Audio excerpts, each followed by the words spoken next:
All right, what's up, everybody? Ryan Preston here in ROP Artisan Studio. We got some new products in that I threw a little teaser out there for everybody a few days ago. I said I was gonna kind of experiment with them, so I've literally maybe done like that's it so far, just in the air. So this is gonna be trying it out for the first time, seeing how these go. What we have here are AMACO Velvet Sprays, and that one's ultraviolet. You can see the colors on the back here. They match with the, here, I'll go real close so you guys can see it. Matches with the velvet underglazes that you get from AMACO. A lot of you have been using for a long time. But the exciting thing here is I think that we've got some awesome collaborations that are going to be coming out of the woodwork between potters and graffiti artists, because they spray, they're aerosol. There's a lot of cool things we can do, helping out the potters to move things faster with underglazing, some of the techniques with resist and things like that, as well as getting some of our writers to be able to do their craft on some ceramics, and then we can fire that and make it, attached to a ceramic piece. So one thing that I want to talk about with these are the thought behind AMACO's valve system, matching the valve system to what you guys are familiar with in graph world with like Montana cans, 94 cans, et cetera, et cetera. So hold on just a second. I'm going to get some other tips here. So I've got some other tips that I robbed from, a bin full of spray paint. And again, I just wanted to showcase some of that. I've not done this yet, so I'll just take a piece of paper here, and here's the stock tip. These you can fire to cone 05 all the way up to 10. So the stock tip, I have shaken these. Okay, there we go. So just one pass, straight wrist, back and forth just like that. Let that dry. So that's a stock tip that comes with it from AMACO. I'm going to switch to one of these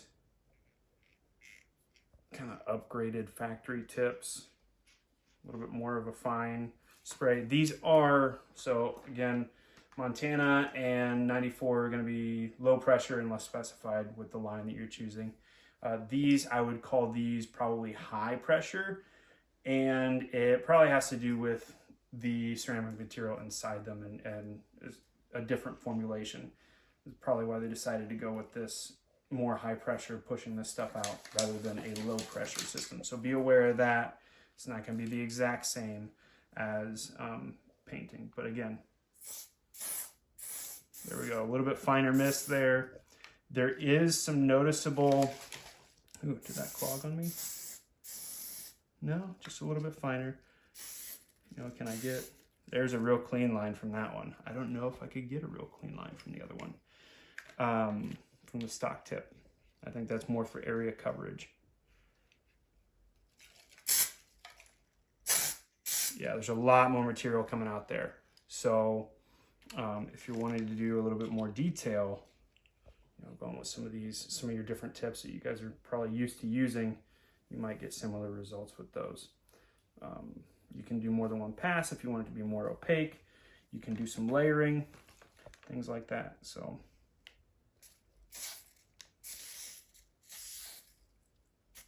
see some of the bubbling and stuff. And what I'm wondering is if I can paint this on paper, and maybe I can take my clay and press into it after this dries and get it to transfer. That might be something to play with here. Oh, I got two pieces of paper, cool. I'm gonna try one other tip. Again, I got this yellow here. Ooh. I guess I had it upside down a little bit. Maybe if I stand it up. Maybe it doesn't like being flat.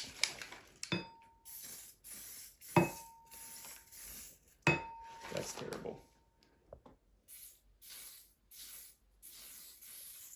All right, so I'm starting to get to where it's not a really clean, consistent spray. So bummer. Let's go with like a stock tip. That one looks like it's called a stock tip from one of the spray paint cans. See what that does. Again, shake it here.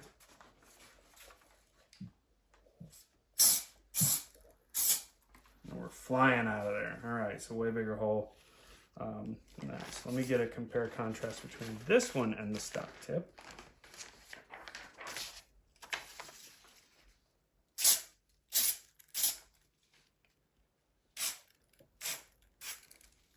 So there is a little bit of difference between pressure. You can have a little bit of can control with this. It's not just a complete on or off valve. So that's back to the stock, and I'm getting a more concentrated amount of material in one spot than I am with these stock spray paint tips. So I would suggest playing around, but there are some options. Again, it looks like I might have been clogging this one up because it's a little bit finer. Bummer. But we'll try some of these other colors and see what we've got going on. So I'm going to get a piece of greenware, and let's just try and put like a little bit of a stripe there. Maybe I want to do a cut line here. Of course, this thing's going to move. Really? All right, no pedestal. Aha!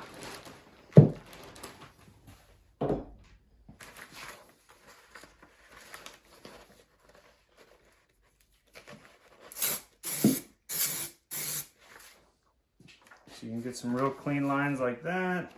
Maybe I want to switch up colors. Purple, let's go to blue. Maybe now I'll do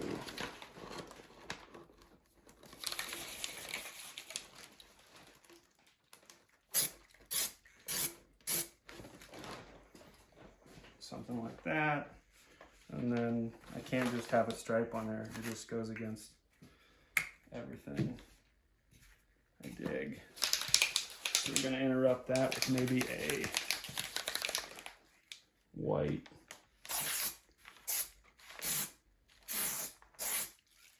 swoop, maybe another one.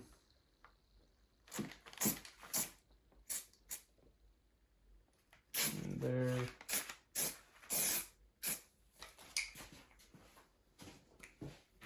And how about where they cross? Let's see how good I can get this here. Again, I'm on greenware. There's some yellow. Boom. And that there. So you can move pretty quick through these things, which is nice where things are wet. We'll see what these bubbles do as they dry. That's something kind of interesting, whether I'm putting it on too thick, too thin. And also after firing, seeing what this stuff will do as far as how well it blends colors, whether I'm going to have a lighter shade of blue or this white's going to still ride on top. That'll be a real interesting thing. Probably going to change between different clay bodies as well. But again, playing around, this is really fun. I think there's tons of possibilities, especially on larger pieces. And just getting a whole different aesthetic very easily without, you know, getting out a airbrush and switching colors and a bunch of things. It's all right here. Pretty cool. I've got a few other things that I want to try here in just a second, and we'll keep running through some pieces.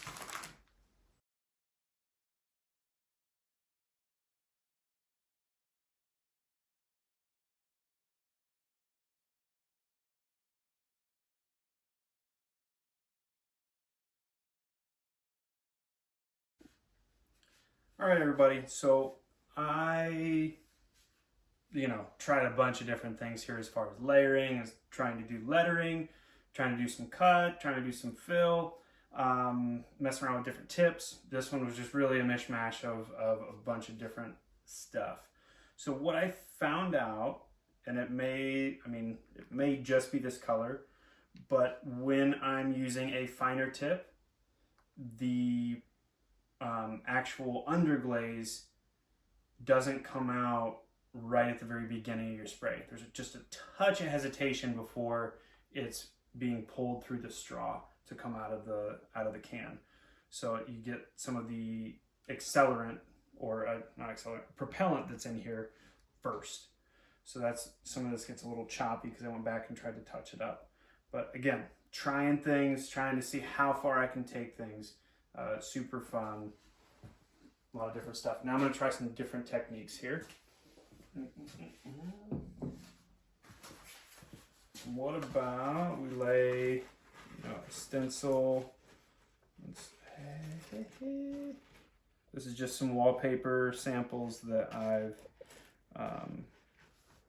cut a hole through. Let's try the green. This is dark green. Let's see if I can get that a little bit tighter. I don't want any space because that's how it's gonna get fuzzy on me if I do that. I just have to deal with fuzz. Let's see. Kind of fun. You realize, I got some overspray down there. This is a stock tip I'm using.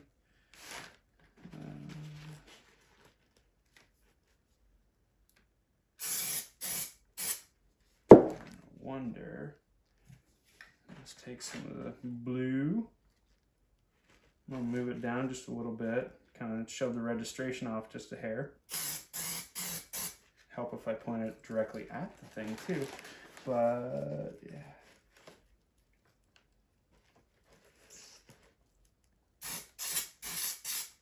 Okay, they don't like being sprayed upside down, so this is not an any angle spray valve either. But just kind of playing.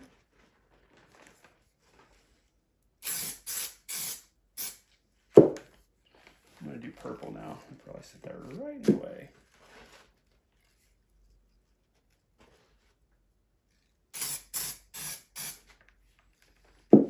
And again, we'll see what happens with some of this layering.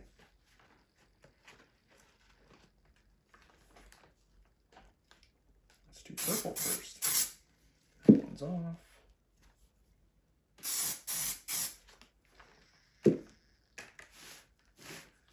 And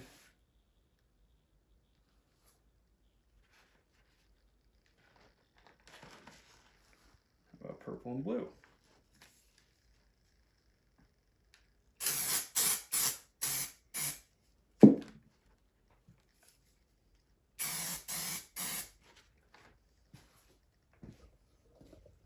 So I got some fun stuff going on down here as far as just a little bit of an overspray pattern.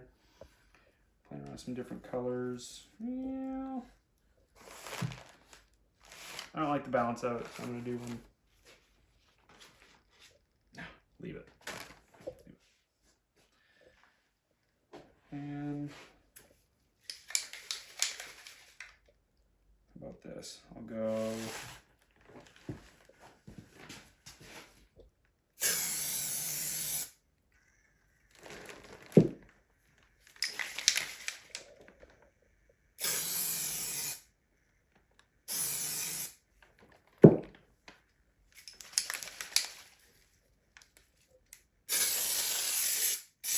What's up with you, yellow?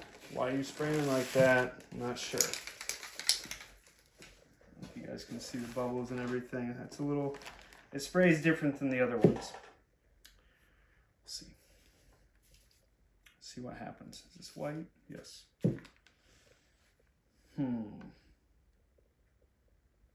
Nope, I need to leave it alone. All right, decision made. Again, just something fun to play with. We'll see what happens. We want to do some things down here. Maybe you don't like the color of your clay. We'll see if it sticks to the kiln shelf. How about that?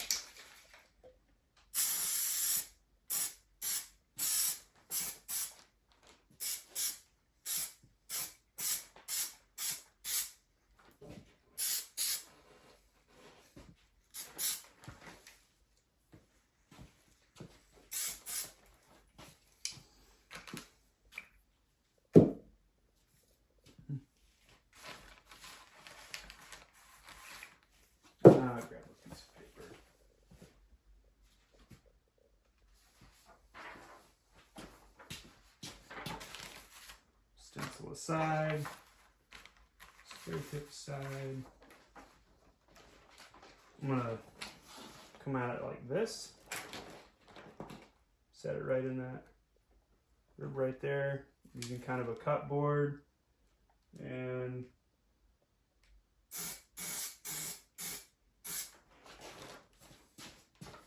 move around a piece there.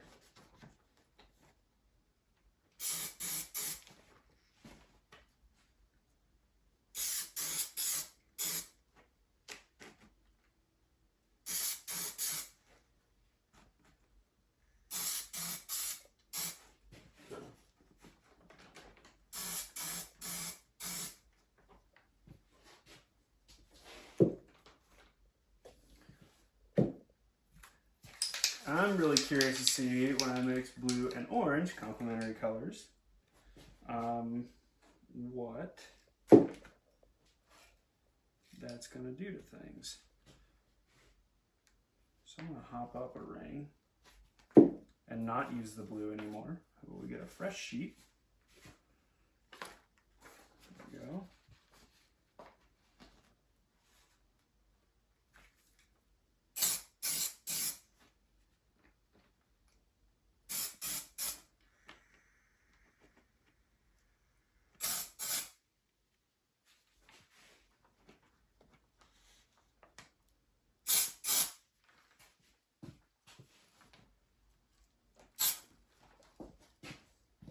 This is definitely a really fast process. You gotta be moving your can all the time.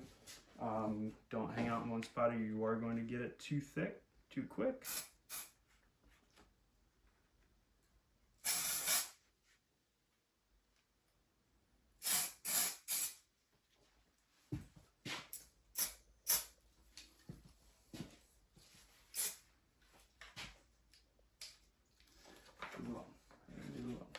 There we go. All right, so we'll see what happens there.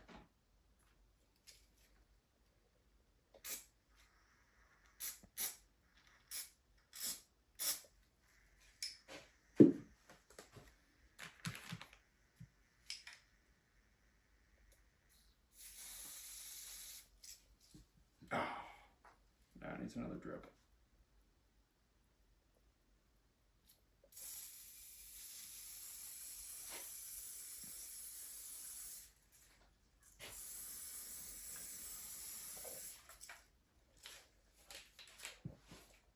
Playing with stuff, you can get it to spray, a nice even pattern, get some drips and things. If you want to kind of speckle something, it's doable as well. Not really sure what direction these things are headed, but cool.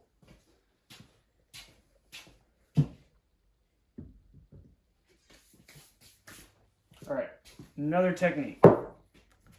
This is something I'm curious about. So these, you can kind of, with underglazes, you can kind of use them like watercolors. I'm wondering if I take something like, I'm going to use a bat here, if I make myself, hey,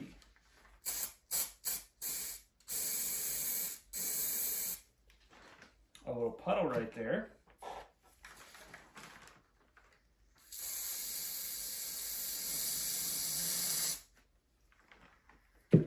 Some colors. Let's see what this yellow does.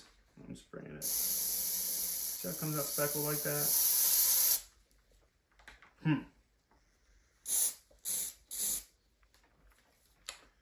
Not sure. I know there were some delays with AMACO and shipping some of this stuff because they were trying to reformulate some things, and I'm sure there's definitely some adaptations that need to be made with a new product like this. So we'll see if that continues to be an issue with the yellow and its formulation. And some blue. Because maybe you just want to get this stuff out and you want to get some really clean lines. And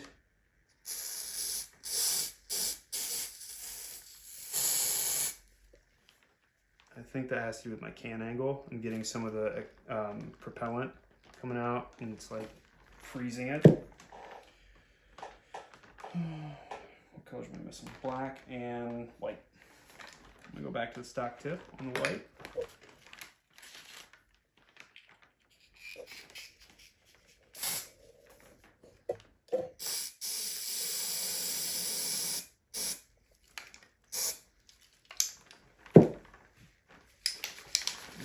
put some black on there.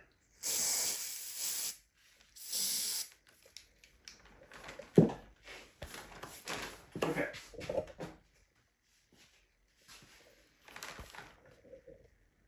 So now I'll grab a paintbrush, dip it in the water a little bit, wring it out, and grab some white. I'm gonna make these little rivets white.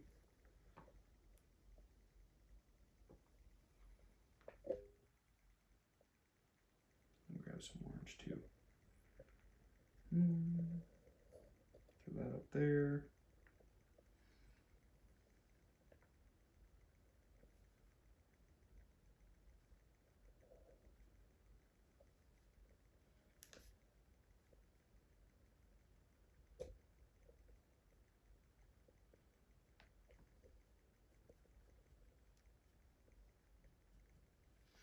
So with these, could I maybe take some,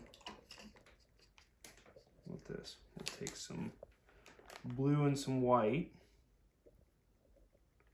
mix on my nice black palette here. That's probably not helpful to figure out what color I want, but we can make like a real light blue. Oh, let's grab some yellow. Maybe we can make a little green too. See how the color mixing goes with these.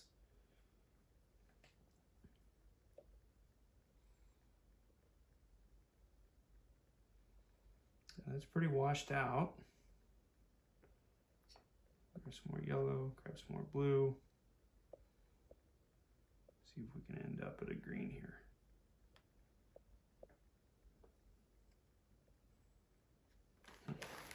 So maybe I want some more like muted colors. I want to make this look more like a mossy metal. Maybe. It's like a tarnished thing.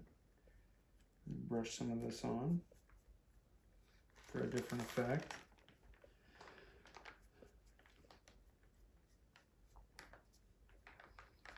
Okay, grab some white, grab some blue, some yellow, drip it in the black.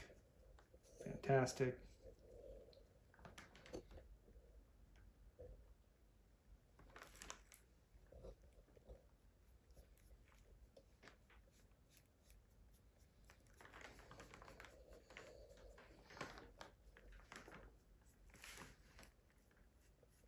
Again, I'm painting all of this on greenware right now. It's not bisqued yet, so this may have a different quality than stuff that is bisque fired. Here's some white. There we go. Yellow tends to be a weak pigment, so you're gonna use more of that than you are the blue.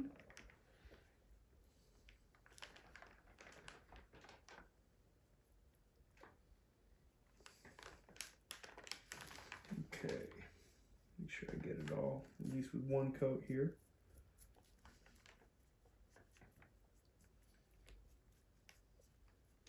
All right, that's painted on.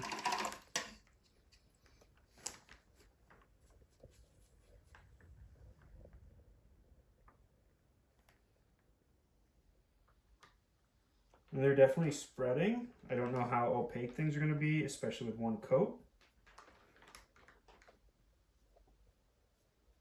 But it's behaving a lot like, you know, like an underglaze or like watercolor painting.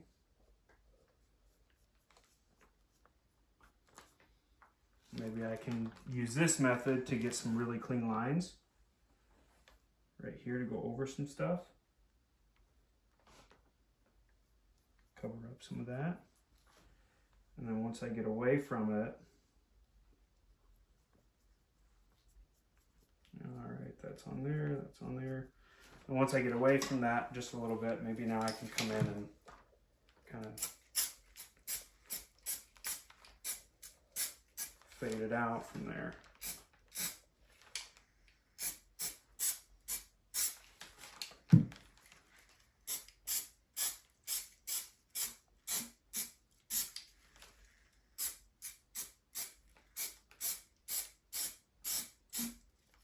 just looking at maybe some can angle, being real light with the valve there. You kind of practice your path, your motion before you actually pull the trigger. Making sure you're right on that one. I really like those cut lines I was doing with the other stuff on that first piece. I'm gonna try some of that. Just fold one of these.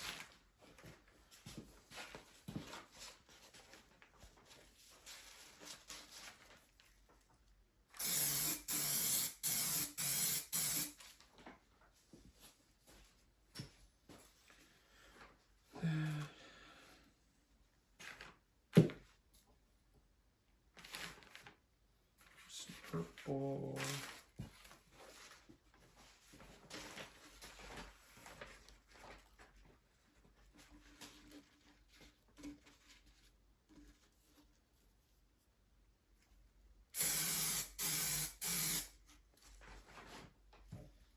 Something there.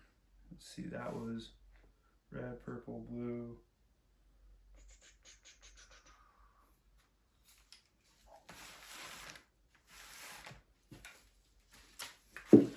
Try some orange on this side.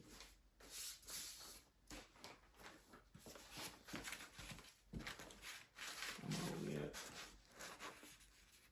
that way.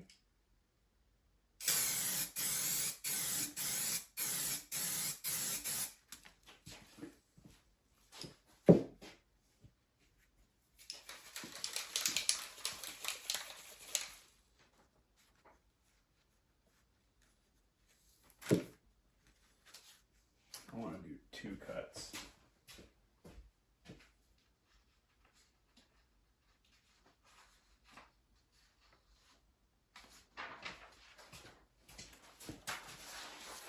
I'll tell you what, we'll just make this more rigid. Right there. By folding that. We'll take that one like that. And I'm going to grab some tape. Don't know where my other painter's tape is. Oh, it's out. Okay. Well, here's some tape. We'll go like that close together there, and then there's some tape here. We'll go that far apart. All right. Bye-bye.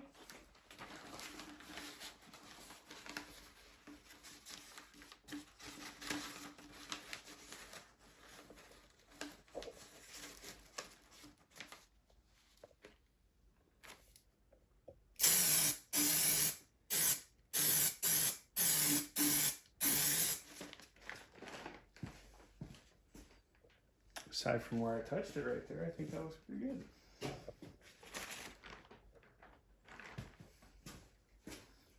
So we can definitely, some quick ways to get some really fun stuff happening. Some techniques that now you don't need a ton of equipment to make happen. One thing, if I wasn't doing a video, I'd probably be wearing a respirator, dust mask, some N95, something like that. But I'm trying to talk unmuffled to you guys. And yeah, always wear all your safety, PPE, all that good stuff. So, cool. I'm gonna keep playing. Hopefully this is helpful. If you guys want to learn more about it, we're gonna keep playing. Lindsay's gonna keep playing. I think AMACO's really onto something with these for sure. Being able to real quickly do things, because I'm all about speed. If it takes me a long time on a lot of the finishing techniques, I'm probably not gonna have the patience for it. So I think that this helps give me some other options and things. Cool. All right. Yeah. You guys go. Thanks guys for watching, and hopefully this is something that you find helpful.